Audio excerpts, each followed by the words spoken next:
malam ran da aka karanta ayan nan shugaba ma hawaye idan gai saboda girman mukamin ma Allah fa yake ga manzo Allah ya rasulullah yanzu ya kake ganin abin zai zama, ya kake ganin girman mukamin lokacin da kowace al'umma na zo musu da mai shaida, kowace al'umma ba za su kubuta ba sai an musu shaida, an tsaya musu cewa abin da suka yi din yayi ko bai yi ba. Su waɗanda suka kawo musu aiken annabawan duka sai an musu shaida su ma.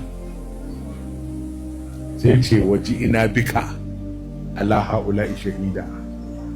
Ya kuma kake ganin ya Rasulallah wanda kai ne sidratul muntaha, idan ka ce ka yadda shi kenan magana ta ƙare.